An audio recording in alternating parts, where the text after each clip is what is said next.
जय हिंद साथियों, मैं राजकुमार आज आपको बतलाने वाले दोस्तों एग्जाम कैसे देना है। हाँ दोस्तों, एग्जाम तो सभी देते हैं लेकिन कुछ छोटी छोटी गलतियां कर देते हैं जिनके वजह से उनका रिजल्ट खराब हो जाता है। हालांकि उनका तैयारी अच्छा होता है लेकिन छोटी छोटी गलतियों की वजह से उनका रिजल्ट खराब हो जाता है। तो ऐसे में कुछ आपके लिए सावधानियां बरतनी होगी।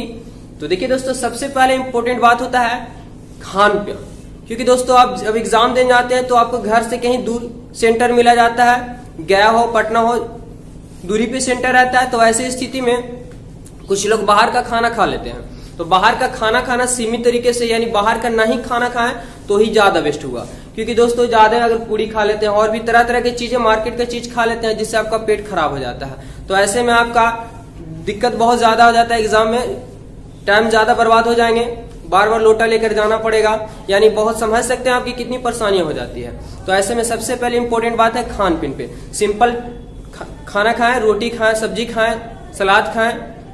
ये सिंपल खाना कम से कम एग्जाम तक के लिए अपने खान पीन पर ध्यान दें और कोशिश करें कि कम से कम खाना खाएं। अगर आप 4 रोटी खाते हैं तो वहां पे 3 ही रोटी खाएं, क्योंकि आप ज्यादा खाना खा लेते हैं तो जिससे आपको नशा टाइप का, नींद टाइप का आने लगता है, तो वहां पे भी आपको हानिकारक हो सकता है। तो आप खान पीन पे सबसे विशेष रूप से ध्यान देंगे। दूसरा पॉइंट है दोस्तों पढ़ने के लिए।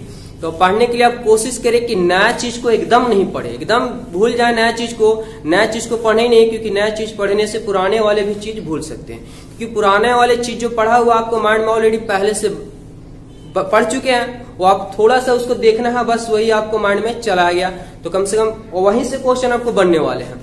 तो कोशिश करें कि पुराना ही चीज को पढ़े, उसी को बढ़िया से कंप्लीट कर लें कि यदि वो क्वेश्चन आ जाए तो छूटे हमसे एग्जाम में नहीं। और बहुत से ऐसे होते हैं जो एग्जाम देना है सुबह 9 बजे से तो 6, 7 बजे, 8 बजे तक पढ़ते रहे, वो भी आपको नहीं करना है। वो तो एकदम गलती भूल करके भी नहीं करना है दोस्तों। पढ़ना है आपको, रात में जितना पढ़ना हो 6 बजे 7 बजे से बैठ जाइए, 9, 10, 11, 12 बजे तक जितना पढ़ सकते हैं। और ज्यादा भी एकदम नहीं पढ़ने की, क्योंकि आप उतने दिन से पढ़े नहीं। तो एक दिन में आप क्या कर सकते हैं, आपको वही पढ़ना जो पुराना चीज पढ़े हैं। तो 6, 7, 8 यानी 10, 4 घंटा 5 घंटा आप पढ़ लीजिए रात में। और सुबह तो एकदम पढ़ना ही नहीं है। सुबह आराम से फ्रेश हो लीजिए, अपने माइंड को संतुलन बना लीजिए और सिंपल खाना खाइए। और हो सकता है कि कुछ कम ही खाना खाएं और आप सेंटर पे एग्जाम से 10 मिनट 20 मिनट पहले, आधा घंटा पहले वहां पहुंच जाएं। और कोशिश करो दोस्तों, ये था समय की बचत, समय के लिए। और पॉइंट है अगला कि आप पेन हमेशा एक्स्ट्रा लेकर के चले, 2 ब्लैक और 2 ब्लू लेकर के चले। और पेन भूल से भी ऐसा नहीं कि 50 रुपया वाला 20 रुपया वाला पेन ले लेंगे तो हमें जल्दी जल्दी लिखा जाएगा, वो तो गलती हरकत करना ही नहीं है। क्योंकि आप जो पेन से हमेशा लिखते हैं वही पेन यूज कीजिएगा, क्योंकि आपके उससे हैंडराइटिंग, क्योंकि आपका आदत बैठा हुआ उस पेन से, इसलिए वही पेन को यूज कीजिएगा जो आप हमेशा यूज करते हैं। क्योंकि एग्जाम के लिए नया पेन लेने की आवश्यकता नहीं है, आप वही पेन यूज कीजिए जो पहले करते हैं। तो दोस्तों पेन हमेशा एक्स्ट्रा लेकर के चलेंगे। और आप सबसे पहले एग्जाम के हॉल के पहले वहां पे 30 मिनट पहले 20 मिनट पहले एग्जाम सेंटर पे पहुंच जाएंगे दोस्तों। और चलिए, जब आपको क्वेश्चन मिल जाता है टाइमिंग मैनेज कैसे करना उसके बारे में बता देते हैं। ये टाइमिंग माने तो दोस्तों अब जैसे ही पहुंचते हैं तो आप जब आपको क्वेश्चन मिल जाता है, पेपर मिलेगा। अब सबसे पहले तो पेपर मिलता है तो पेपर में सबसे पहले अच्छे तरीके से नाम, रोल नंबर, कोड जो आपको जो दिया हो रहा है डिटेल आपको देख लेना है। और बारी बारी से पेज पलट करके टोटल देख लेना है कि कोई पेज कटा छटा हुआ नहीं है और कुछ लिखा हुआ तो नहीं है। उसके बाद जब आपको आंसर शीट मिल जाता है तो बहुत ज्यादा स्टूडेंट ऐसे होते हैं जो अकबका जाते हैं कि सब तो समझ ही आ रहा, सब तो बन ही रहा। और आपको यहाँ पे ये गलती नहीं करना है कि बार बार उसी क्वेश्चन को पढ़ना है, क्योंकि आपको टाइमिंग मैनेज बहुत ज्यादा करना होगा। क्योंकि इस वर्ष का एग्जाम जो है दोस्तों, जितना आपका क्वेश्चन दिया उससे ज्यादा, जितना आपका बनाना उससे दुगना क्वेश्चन दे दिया गया है। तो ऐसे में आपको टाइमिंग बचाना बहुत जरूरी है।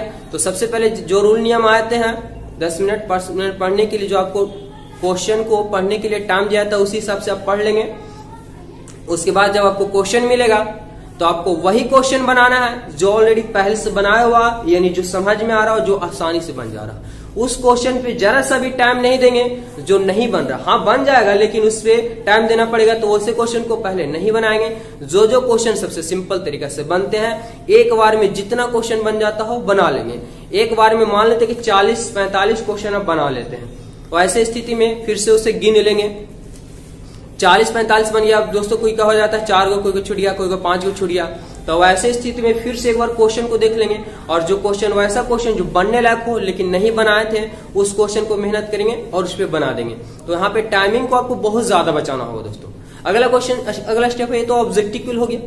और सब्जेक्टिव के लिए आप ज्यादा ये होशियारी मत कीजिएगा कि 50 क्वेश्चन है हम 60 बना देते हैं तो 50 तो सही होगा, ये भूल करके भी मत कीजिएगा क्योंकि नंबर तो आपको मिलेगा ही 50 ही।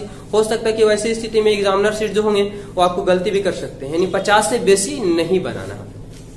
सब्जेक्टिव के लिए तो सब्जेक्टिव के लिए जो क्वेश्चन आएंगे वो भी डबल नंबर यानी डबल क्वेश्चन रहेंगे, तो उसमें वही मेहनत करना है, वही क्वेश्चन बनाना है जो ऑलरेडी आपको पता हो पूर्ण रूप से। सबसे पहले वही क्वेश्चन को डील करेंगे और टोटल का टोटल बनाएंगे जो जो क्वेश्चन बनता है, क्योंकि ऐसा तो नहीं है दोस्तों कि आप छोड़ सकते हैं। हमको तो उम्मीद है कि आप टोटल बना ही लेंगे और क्योंकि क्वेश्चन इस वक्त लिमिट जोड़ना गया है तो आप हमेशा ध्यान रखिए कि वही क्वेश्चन को मेहनत करेंगे जो बन जाएगा, यानी उस पे वैसे क्वेश्चन को टाइम नहीं देंगे, बन जाएगा लेकिन दिक्कत कंफ्यूजन हल्का भी लगता हो तो उसे छोड़ देंगे क्योंकि वैसे में आपको टाइम बहुत ज्यादा वेस्ट हो जाएगा। तो सबसे पहले जो क्वेश्चन बनता है उसी को बनाएंगे। थर्ड स्टेप है दोस्तों द्विवृत्तीय प्रश्न, तो उसमें भी सेम कंडीशन हो गया कि टाइमिंग आपको बचाना होगा, जो क्वेश्चन बनता है उसी क्वेश्चन को मेहनत करना और क्वेश्चन तो आपको छोड़ना ही नहीं है। आपको जितने क्वेश्चन की लिमिट दिया गया टोटल का टोटल आपको बनाना हो दोस्तों।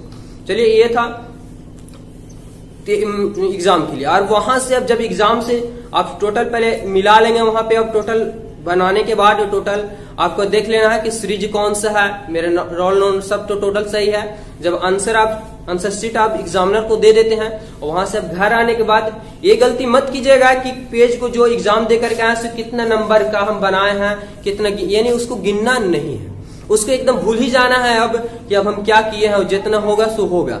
अब उस पे टेंशन लेना है जो आपको अगला एग्जाम है, अगला कौन पेपर है उस पे ध्यान देना है। और फिर वही कंडीशन रात में सिर्फ पढ़ना है, सुबह नहीं, सुबह एकदम रिलैक्स रहना है दोस्तों। और खान पीन पर विशेष रूप से ध्यान दीजिएगा। तो ये था एग्जाम देने का। और आए दोस्तों तो उसको क्वेश्चन जो मिला था आपका आंसर शीट वो से आराम से रख देंगे और जो सब्जेक्ट अगला दिन है उसके तैयारी में लग जाएंगे कि वो कहां से पूछ सकता क्वेश्चन, कैसा क्वेश्चन पूछ रहा है, कौन सा तैयारी करें और नया चीज पढ़ने की कोशिश जरा भी से नहीं करेंगे। तो दोस्तों मुझे उम्मीद है कि आप सब अच्छे कर लेंगे, अच्छे से एग्जाम देंगे और अच्छे मार्क्स लाएंगे। तब तक के लिए धन्यवाद दोस्तों, अच्छे से एग्जाम दीजिए और सफलता पाइए। तब तक के लिए धन्यवाद, मिलते हैं भी नेक्स्ट वीडियो। धन्यवाद दोस्तों।